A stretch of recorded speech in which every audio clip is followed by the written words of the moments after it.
Ferguson, c'est juste un Giroud qui a eu beaucoup de moyens. C'est pour ça qu'il a réussi. De Laurenti pense que le mec, il dépense 1 euro, il meurt. C'est quand même pas de ma faute si je préfère Ronaldinho à Zidane. Que Hatem Ben Arfa n'a rien à envier à Lionel Messi. Si tu me dis que Rudy Garcia il a le niveau pour entraîner le Napoli, alors Balerdi il a le niveau pour jouer au Real Madrid. J'ai pas peur de dire que Bounassar, à son prime, il avait 4 cafous dans chaque orteil. Salut à tous, je suis super content de vous retrouver pour un nouvel épisode du FC Copain. Alors, pour m'accompagner aujourd'hui, je suis avec Fab. Salut Fab. Salut Daniel. Alors, aujourd'hui, on va parler de Ligue 1 et plus particulièrement d'une équipe que j'apprécie un peu particulièrement, qui est le Montpellier Hero Sporting Club. Alors, vous commencez maintenant à connaître le principe du live. Deux chroniqueurs vont s'affronter pour répondre à la question suivante. Montpellier peut-il rêver à une qualification en Coupe d'Europe? À mon grand regret, je vais défendre la théorie du non, pendant que Fabien, lui, va défendre la théorie du oui. On est toujours OK? On est toujours OK. On ne s'est même pas dit, est-ce que tu veux commencer ou est-ce que tu préfères que je débute? Écoute, vas-y, je te laisse la main. Allez, c'est parti. Je lance mon petit timer. Alors, comme je l'ai dit dans la présentation, j'ai un faible pour le MHSC. Ok, j'avoue, je vis à Montpellier depuis plusieurs années, ça peut peut-être aider. Mais même avant de m'installer sur place, j'ai toujours eu un a priori positif de ce club parce que, je sais pas, la paillade, Loulou Nicolin, le côté famille du club, ça m'a toujours attiré. Donc, voilà. De base, j'aime bien Montpellier, mais c'est pas parce que je les aime bien que je les vois forcément avec les yeux de l'amour. Depuis plusieurs saisons, je vois aussi les qualités, mais aussi les faiblesses de ce club. Et depuis que Der Zakarian est arrivé, je peux pas le dire que c'est pas enthousiasmant. Ça fait un peu plus de 6 mois qu'il est là, il a redressé véritablement le club. Là, sur le début de saison, il y a des choses positives qui sont visibles. Donc, Montpellier, c'est redevenu une équipe cohérente. Et voilà, sans aller jusqu'à ça peut ennuyer n'importe qui sur un match, mais s'ils sont vraiment concernés, ça peut être ouais, une équipe difficile à manœuvrer pour 80 à 90% des équipes de Ligue 1.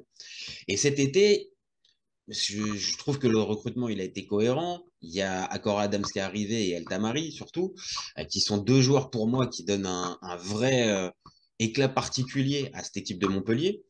Et le reste du 11 est plutôt cohérent. Donc là, à la limite, avec tout ce que je suis en train de dire, je suis en train de dire que Montpellier, ils peuvent le faire. Ouais, mais cette saison, en fait, il y a trop de concurrence pour eux en Ligue 1 pour pouvoir avoir ce petit rôle ce rôle d'équipe surprise. Pour moi, Reims me semble beaucoup plus armé dans ce rôle-là, dans cette Ligue 1. Et après, si on prend les PSG, Monaco, OM, Rennes, Lens, Nice, Lille, bah, désolé, mais en fait, Montpellier, ça reste à la porte. Donc, à mon grand regret, encore une fois, Montpellier en Coupe d'Europe, c'est pas possible. Ah, Voilà, voilà pour ma part. ah.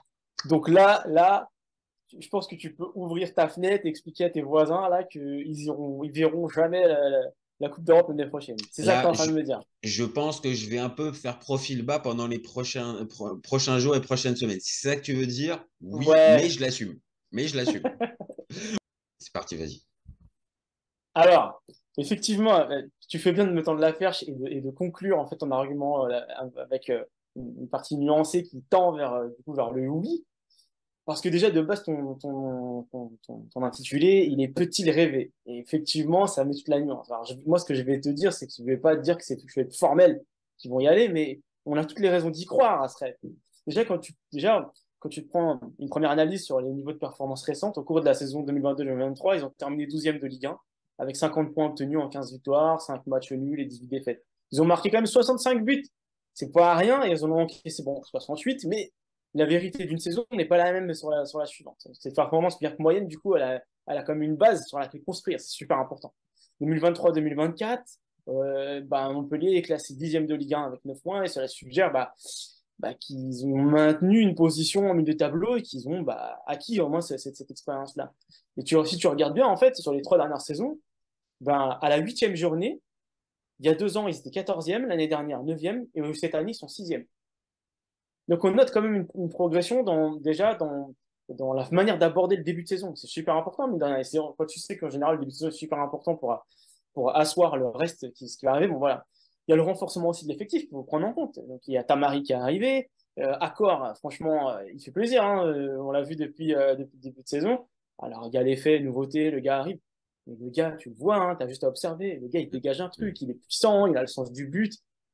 Et puis, bah, il est plutôt bon, quoi, tout simplement. Donc, Clairement, j'ai en envie de fait. j'ai envie de te dire, quand tu perds Wai, tu récupères Accor, bah, tu pars pas au change. T'as Marie, il est surprenant. Savanier, bon, c'est très bien que c'est le gars qui peut te débloquer le truc. Il y a toujours un petit Nordin qui est dans le coin, qui traîne et qui peut débloquer une situation. Franchement, sur le papier, il y a des arguments et je me dis, ils peuvent y croire, ils peuvent rêver, tu vois. Donc, après, au-delà de ça, si on va au-delà de ce que je viens de te dire, il y a les ajustements techniques, tactiques, comme on l'a dit. Hein. Tu parlais tout à l'heure du coach. Mais après, il y a le paysage compétitif, comme tu l'as dit aussi. Alors, effectivement, dans la partie Challenger, il y a commencé à y avoir du monde, mais je me dis, mais pourquoi eux, ils auraient pas moins leur chance que les autres? Tu vois, aujourd'hui, je prends un Brest. Aujourd'hui, Brest, ok, c'est bien, hein, mais ils vont pas tenir 107 ans comme ça. Reims, c'est super cool aussi. Hein. On connaît leur capacité à faire des recrutements plutôt bien sentis ces dernières années. On sait qu'il y a la data qui est derrière tout ça. Mais bon, j'ai envie de te dire, sur un papier, sur un Reims-Metz, il y a eu la balance qui a penché côté Reims, mais c'était un match de tout début de saison. Tu es encore en train de te chercher aussi, tu vois. Et puis il y avait un Thomas qui était complètement on fire, tu vois. Bon, je me dis que je peux même pas le prendre en tant que référence parce qu'on est qu'à la 8e journée, tu vois. Et du coup, dans les rencontres à venir, bah, je me dis tout ça, ça reste plein d'espoir, tu vois. Ok, Considérer ok. les ambitions du club, le niveau de motivation des joueurs, bah, tu vois, tout ça, bah, je me dis, ouais, ils peuvent y rêver. Ok, tu restes un petit peu là-dessus. Après, dans ce que tu as dit, on va dire, on se rejoint déjà un peu spontanément parce que Ouais, je suis pas, moi, je les condamne pas au-delà du côté, on va dire, pas affectif comme j'ai pu le préciser depuis le départ.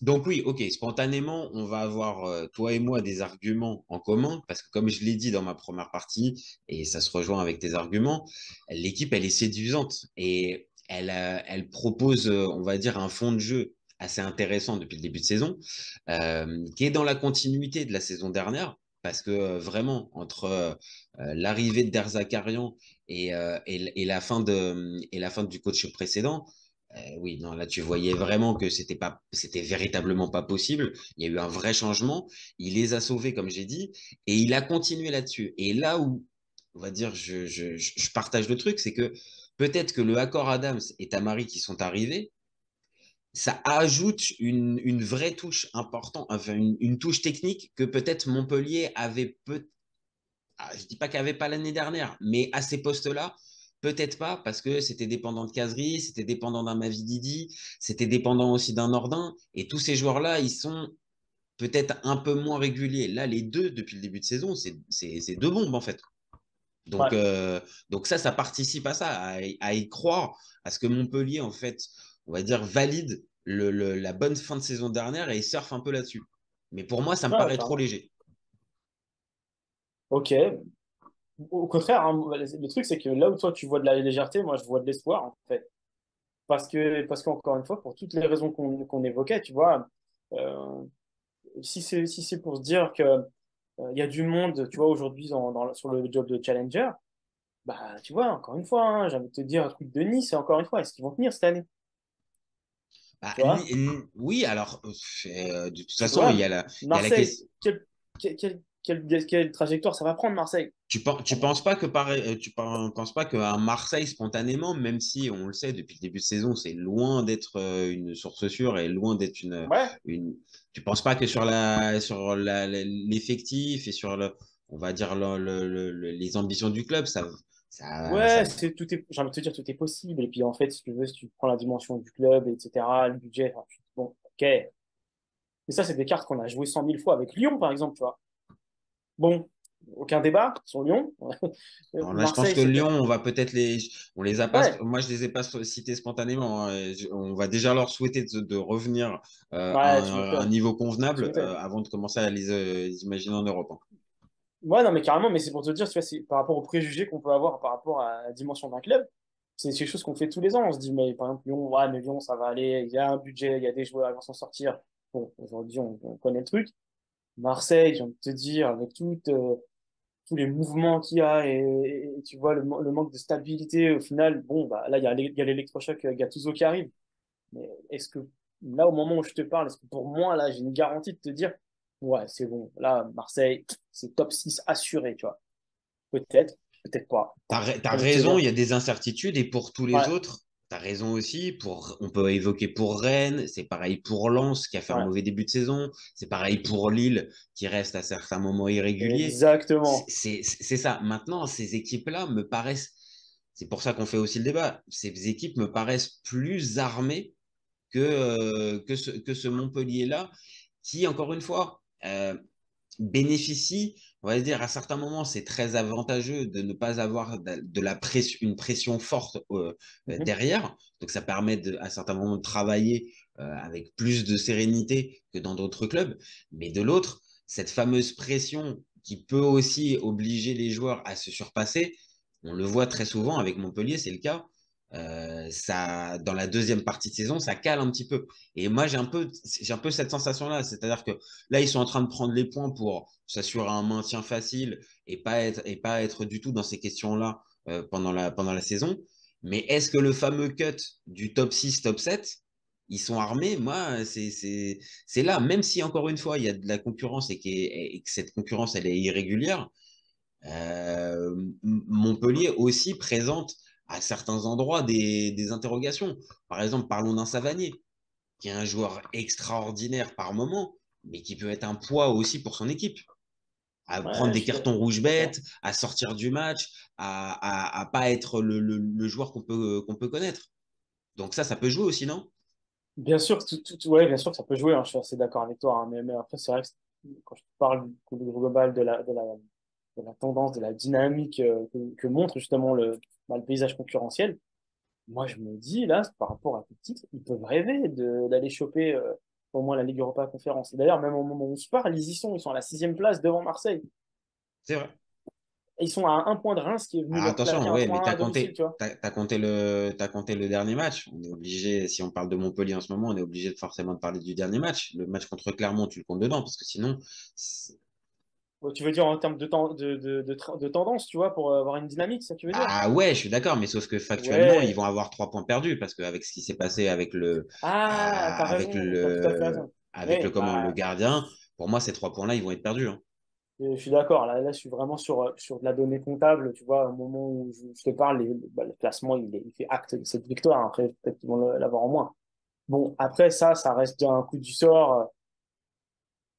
En tout cas, dans les faits, le match, ils l'ont gagné, quoi. Tu vois, sur le terrain, il y a pas de débat, Ah quoi. non, non, bien Donc, sûr. Et encore une fois, nous, on se concentre le débat, on parle de Montpellier et c'est bien. Ça permet de parler en ce moment de Montpellier autrement que par cet événement malheureux avec, ouais, carrément. comme l'a rappelé Laurent Nicolin, le président, un abruti, je reprends ces termes, qui a complètement flingué le travail bah, d'une équipe, on rappelle, hein, à quasiment 90e minute de jeu, l'équipe elle gagne 4-2. Un supporter de Montpellier qui jette un pétard sur le C'est ça, ouais. gardien de Clermont. Bon, on n'est clairement pas dans l'illuminer le meilleur des fans, hein, clairement. Mhm. Mais tu as raison. Nous, on se concentre sur le jeu. Et sur le jeu, bah oui, il y avait une belle victoire 4-2 à l'arrivée qui mettrait Mhm. normalement Montpellier sixième. Mais Mhm. voilà, on Mais est en fait, obligé. tu sais, ce que je me dis, c'est que par rapport à tous ces challengers-là, et je me dis, tu vois, là, on regarde un petit peu ce qui se passe Mhm. devant eux en se disant, bon, bah, est-ce qu'en haut, ça va tenir, etc. Mais encore une fois, tu vois, même si je regarde un petit peu en dessous, bah, à la huitième place, t'as Lille, en dessous, t'as Rennes et t'as Nantes. Bah, franchement, moi, je me dis que ces équipes-là, déjà, elles ont pas dit leur dernier mot. Et dans des affrontements directs avec, bah, soit avec Montpellier ou même ceux qui sont juste devant Montpellier, c'est pas dit que ces équipes-là, tu vois, elles fassent pas perdre des points et soient pas favorables aussi au rêve montpelliérain d'aller tutoyer l'Europe l'année prochaine, hein. Et T'as moi, raison. Non, non, franchement, non, je me non. dis, c'est jouable à fond, quoi.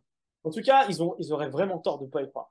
Ah non, Surtout pas cette année où il y a autant d'incertitudes, comme tu le soulignes. non, non, non, non, ça c'est sûr. En fait, je pense que on ouvre le débat en disant est-ce qu'ils peuvent rêver Ouais. à cette qualification. Moi, spontanément, je pars sur le non parce qu'aussi, depuis quelques saisons, Montpellier a eu des équipes séduisantes.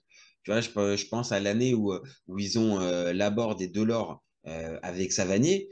C'est une équipe qui est séduisante. Il y a Benjamin Lecomte, il y a, enfin, tu vois, l'équipe à ce moment-là, elle est séduisante. Et dans le dernier tiers du championnat, eh ben, tu sens un certain relâchement parce que c'est ce que je dis, c'est ce qui, pour moi, pénalise à certains moments Montpellier, c'est cette absence de pression. Et encore plus, j'ai la sensation depuis la disparition de Loulou Nicolin, où et même si Laurent Nicolin tient particulièrement bien son club et que il n'y a aucun problème du point de vue comptable et même sportif, le club n'est pas en train de jouer le maintien tous les ans et c'est fort, ils arrivent à, à se débrouiller avec, voilà, pas loin d'avoir le meilleur budget, mais il manque peut-être tu sais, ce gars un petit peu sanguin qui disent, ouais, mais non, là, c'est pas possible, là, avec l'effectif qu'on a, c'est top 5 en fait. Et là, par exemple, typiquement, je pense pas un Laurent Nicolin dans le dernier tiers du championnat, si Montpellier stabilise et toujours à la même place, va avoir ce truc avec, allez les mecs, là maintenant c'est le top 5, c'est obligé, comme tu aurais pu l'avoir avec un Loulou Nicolin il y a quelques années. T'es pas d'accord sur Ah ouais, ça? c'est vrai. Non, mais je suis tout à fait d'accord avec toi. Après, tu vois, j'ai envie de te dire, peut-être que cet esprit de révolte, il peut venir aussi du terrain et du vestiaire. Parce que quand tu regardes un petit peu l'effectif, bah, t'as quand même des caseries encore qui sont là, quoi, tu vois. T'as aussi un Jordan Ferry qui, mine de rien, commence à avoir un peu d'expérience. C'est pas rien, quoi. Ah non, mais tu as des TJ, Jordan Ferry et puis tu as des jeunes, t'as TJ des... Savanier qui a quand même un Ouais. sacré aura, hein. Donc, Ah, Savani, après, ce que j'ai dit tout à l'heure, c'est que à la fois c'est une force pour Montpellier, mais à la fois un talon d'Achille, c'est que il est capable à certains moments de sortir des matchs et d'être pas un poids, mais limite pour son équipe, et de l'autre, mais d'enchanter complètement le stade par ses coups de pied arrêtés, sa vista, la qualité de sa frappe. Enfin, mais vraiment, c'est un joueur énorme, mais ouais, très irrégulier aussi. Donc, c'est difficile à chaque fois de te dire, certes, c'est mon leader, c'est mon capitaine, mais c'est pas un gars qui va forcément, tu vois, dans le dernier tiers, va forcément avoir le bon truc. Il peut péter une durite. c'est vrai. C'est vrai. Et puis, bon, après, ils ont peut-être un atout aussi qu'on néglige un peu, c'est peut-être la présence de Mamadou Sakho, qui a une certaine expérience internationale, Après, il qui a peut être perdu sa aussi. place, hein. Il a perdu sa place, hein, Ouais, Mamadou. mais il est dans le groupe, si tu veux. Tu sais, c'est un petit peu comme si tu me disais un Ramos au début qui jouait pas. Ok, il jouait pas, il était blessé. Mais le gars est bien avec un CV, une expérience que personne au monde n'a, quoi, tu vois. Ah bah, Tu dans vois? l'effectif de Montpellier, Et dans tu l'équipe de peux. Montpellier, je dirais toute proportion gardée, je pense il peut toujours avoir un rôle un peu comme ça, quoi, tu vois. Ah oui, oui, après, en suivant un petit peu l'actualité du club, il était un peu poussé sur le départ Mm. à la fin de saison parce que gros contrat, il lui restait un an de contrat. Lui, on va dire, a privilégié le challenge sportif, même si spontanément, on va pas se mentir, c'était plutôt la dernière belle année de contrat peut-être à garder et que les postulants se bousculaient peut-être pas forcément pour récupérer Mamad. Mais maintenant, tu as raison, il est dans l'effectif, il a pu rentrer à certains moments. En défense, c'est plus Kouyaté et Omer Hadjik qui peut jouer. Mais dans cet effectif-là, tu as aussi des jeunes joueurs comme Chotard qui, maintenant, pareil, a plus de une bonne cinquantaine de matchs en Ligue 1. Des mecs, comme tu as dit, comme Ferry, plus les deux recrues qu'on a données, El Tamari et Adams, bah ouais, ça peut coller, quoi. Hein. Et dernier point, un Benjamin Lecomte qui est revenu et qui semble, bon, bah voilà, il a tenté Monaco, il a aussi tenté l'Atlético Madrid. Ça a été compliqué pour lui. Il revient là. Mm. Ouais, ça peut être ça. Et dernier point qui pourrait aller dans ton sens, c'est Derzakarian. Derzakarian, il a son vestiaire à sa main. Faut rappeler il n'avait pas été viré de Montpellier quand il était parti. C'était lui qui était parti à la fin de saison. Ça n'avait pas pris derrière avec Dalloglio et puis il était revenu derrière. Mais peut-être que Derzakarian peut faire ce que tu dis, c'est-à-dire tenir le vestiaire et les mener à se surpasser sur la fin. Ouais, il connaît la maison, il connaît l'écosystème.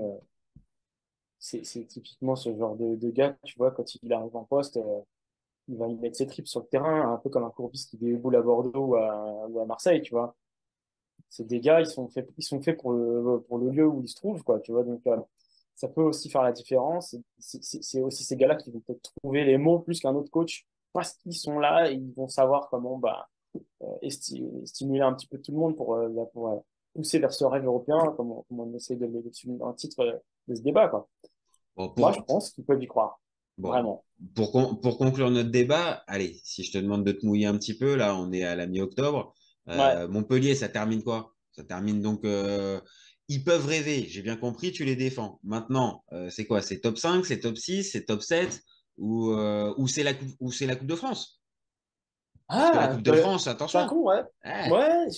je n'avais pas pensé à celle-là aussi, tu vois. C'est vrai que Coupe de France, bon, il faut quand même miser sur une défaite du PSG, ce qui Ah oui, oui. ce qui est pas toujours évident. Mais les deux dernières Mais, saisons, c'est ce qui s'est passé, mais, hein. mais Nantes et ouais, Toulouse en ont profité, hein. Donc, exactement. C'est ce que j'allais te dire. C'est pas impossible. Mais bon, déjà, de base, faut que tu mises sur une défaite du PSG. Donc, ça diminue quand même les probabilités. Après, si on se base sur le championnat, franchement, là, au moment où je te parle, je vois le classement, ils sont sixième. Bah, voilà, je me dis que Brest va pas rester. Je me dis que potentiellement que Reims va lâcher un peu de l'Est. Marseille pourrait revenir. Tu vois, à la rigueur, je vois peut-être un Lille ou un Rennes venir aller chatouiller, ce qui fait qu'il serait toujours dans le top 6, quoi, tu vois. Moi, je sachant les qu'en vois plus, bien. je viens d'y réfléchir, si le PSG ou un club qualifié dans le top 4 vient remporter la coupe de France, ça donne Place en une plus, hein. place supplémentaire en championnat. Donc, Ah oui, et puis si on, potentiellement, si on gagne la Ligue des Champions, il y a un truc aussi, non? ah ouais, bon, d'accord. Ah, attends. Il y a deux possibilités, parce qu'il y a le PSG qui peut gagner la Ligue des Champions, mais il y a Lens qui peut gagner la Ligue des Champions aussi. Oh putain, oui, oui, Eh, oui, oui. L'Europa League aussi, allons-y. au moment où on parle, le PSG et Lens sont au même niveau de points. Non, tout est possible. Alors Ah là, en non, plus, ah non, même Lens est devant. Ils ont 4 points, Lens. Le ouais, PSG a non, c'est 3 4 points. points. Donc, Grâce à Eli Wahi, peut-être bien même. exactement, exactement, l'ancien de la maison. Et ça permet aussi, tiens, dernier point dans notre débat, Adams, il est venu, on va dire, un peu pour remplacer Eli Wahi. Bon, ça bosse bien quand même, hein, la cellule de recrutement côté Montpellier. Ça peut quand même être précisé dans notre débat quand même. Ouais, non, carrément. Je trouve, toutes ces années, quand même, je trouve que ça recrute quand même assez intelligemment, hein, mine de rien. Ils arrivent à faire venir des joueurs intéressants. Déjà, Et, quand tu arrives à récupérer Kazri, tu vois, alors que potentiellement, il aurait peut-être même pu aller à l'OM, je crois, à l'époque. oh non, non, c'était C'est pas fini. mal, hein? Non, c'était à l'époque. Non, non, c'était la caserie. Je pense qu'il n'y avait pas grand monde au moment où il est arrivé. Par contre, Ouais. non, non, non, ils ont juste réussi à le relancer un minimum et à lui donner, on va dire, une condition physique décente. Et ouais, ouais, il est assez intéressant dans son utilisation. Maintenant, il est plus aussi omniprésent que ce qu'on avait pu l'avoir dans son prime. Mais il est intéressant dans l'effectif de Montpellier et ça peut servir. Donc toi, au final, allez, top 6 top 7. Top 6 c'est bien, surtout qu'en plus, s'ils sont vraiment, voilà, sixième, qui vont à l'Europa League conférence, c'est quelque chose qui est à leur portée, en vrai, tu vois. Ok, bah C'est, écoute, ça me ok. va très très bien, quoi. Moi, je dirais que s'ils se terminent au-delà, c'est que du bonus. Tant mieux, hein. Mais tu Ah sais, bah, je me souviens d'une époque de Loulou Nicolin, suite dans une interview, juste après leur victoire, tu sais, à l'époque des Giroud et de ses compagnies, là, ouais. ils disaient, ouais, c'est bien, mais moi, ça m'emmerde d'être champion. Et il expliquait, le mec, il dit, mais pourquoi? Il dit, mais vous vous rendez compte que là, je me mets dans une position, on s'est mis dans une position où je ne peux même pas conserver mes joueurs, d'une part, et de deux, où je vais être obligé de Et verser des augmentés. Ben oui. des primes qui vont potentiellement mettre le club dans une galère financière. Donc, tant qu'à faire, hein, autant rester en Europa League, hein, Non, mais c'est sûr. Non, mais puis de toute façon, même si on l'a dit, la concurrence, elle peut être relativisée. Bon, elle va être quand même difficile aussi à affronter pour le top 4. Déjà, moi, le top 6 j'ai déjà du mal. Mais tu as raison, je comprends la logique. C'est-à-dire que si c'est pour aller mettre Montpellier, par exemple, en Europa League et que l'année prochaine, ils puissent pas garder leurs joueurs et qu'ils se retrouvent à jouer tous les 3 jours et que ça explose complètement et que le jeu club joue la relégation l'année bah, c'est, prochaine, c'est typiquement le genre de débat qu'on a eu il y a quelques semaines avec le RC Lens, quand on s'est dit, oulala, ils ont perdu Openda, machin, tout ça, qu'est-ce que ça va donner? C'est ça. Et même, on a eu un cas concret avec Nantes qui Ouais. se qualifie pour la Coupe d'Europe, mais n'est pas forcément dimensionné, se retrouve à jouer le maintien jusqu'à la dernière journée, et certes a fait un beau parcours en Coupe d'Europe, un 16e de finale contre la Juve, c'est une belle perf, mais sauf que derrière, tu l'as payé véritablement et que tu te sauves à la dernière journée. Donc si c'est pour qualifier Montpellier en Europa League, et comme je le dis,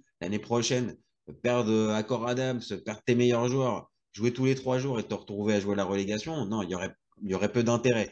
Maintenant, moi, je pense qu'ils vont rester, pour vraiment conclure notre débat, je pense ils vont être aux portes du top 6. Ils vont terminer top 7. Et voilà, je leur laisse une chance. Et encore une fois, je souhaiterais vraiment parce que ça ferait des matchs de Coupe d'Europe à Montpellier. Et ça fait maintenant quelques années qu'il n'y en a pas. Et c'est bien Ouais. dommage. Ouais, Donc ça remonte vraiment, à quand, tiens, le dernier match de Coupe d'Europe à bah, la Montpellier? Ligue des Champions. C'est l'année de Girard, là, c'est ça? L'année de Girard, la phase de groupe contre Schalke, l'Olympiakos et Arsenal. Ouais. Donc ça commence à remonter. Et quand tu sais que tu as des clubs ces dernières années comme Reims qui se sont qualifiés en Coupe d'Europe, bon, bah, tu te dis que Montpellier, c'est pas possible avec les joueurs qui ont pu passer et la qualité de l'effectif qui a pu. C'est pas possible que en 10 ans, tu pas fait un match de Coupe d'Europe. Tu vois, juste même un match de Conference League. Tu vois, maintenant, il y a la Conference League, ça pourrait être possible. Donc peut-être l'année ou jamais, mais j'ai peur qu'il soit rattrapé encore une fois par l'absence de pression et que ça soit trop à la cool et que ça se laisse Relançons faire. Intertoto, alors. Limite, l'Intertoto serait parfait pour eux. Franchement, bon, il n'y a que les anciens qui peuvent comprendre, parce que la nouvelle génération, on va pas forcément comprendre, mais l'Intertoto qui concernait les clubs je crois que c'était 6e à 9e place, je crois, de Ça- mémoire, bah voilà, ça serait parfait pour eux. En fait, c'est l'Intertoto. On a trouvé du MHSC. Donc, il y a quelques années, ils auraient pu allègrement arriver à une qualification On européenne. rappellera que l'OM avait été célébré avec RLD en claquette, avait été Oui, c'est vrai. célébré quand ils avaient gagné la Coupe Intertoto en 2005. C'est vrai, c'est vrai, c'est Et vrai. ouais, et ouais. Donc Ça reste un Montpellier titre. aurait pas fait tâche, hein. Aurait pas fait tâche dans cette Coupe Intertoto. Loin de là. Loin de là. Bon, Fab, je te remercie pour ce petit moment. Encore un vrai Bah, de même, plaisir. c'était bien sympa. Puis c'était cool quand même de parler, de mettre en lumière un club comme Montpellier qui travaille bien et qui procure quand même du plaisir à avoir joué depuis le début de saison. Donc, Exactement. franchement, moi j'ai envie de leur dire merci pour la découverte Tamari Accor. Franchement, j'ai envie de les suivre. Voilà. Eh ben, écoute, pareil, on va voir ce qu'ils vont nous réserver. Et puis, bah, nous, on se retrouve très vite pour un nouvel épisode. Vous n'hésitez pas à nous donner vos avis et nous dire ce que vous pensez bah, de Montpellier et si on fait fausse route ou au contraire, si on est plutôt dans le juste. Ouais. Et vous gardez en tête qu'on est ouvert tous les jours, toute l'année et bah voilà, et toute l'année. Voilà, c'est bien pour la fin, c'est bien. Ciao les copains, ciao, Salut, ciao. ciao.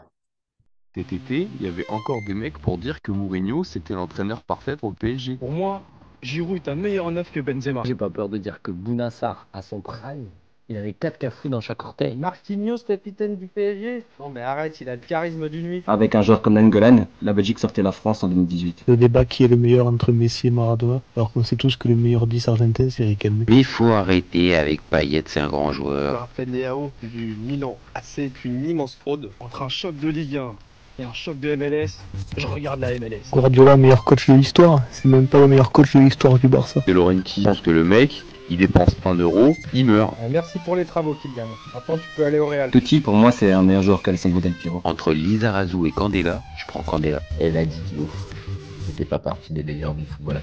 Si t'enlèves le championnat anglais, allemand, espagnol, italien, portugais, lituanien, la Ligue 1 c'est le meilleur championnat européen.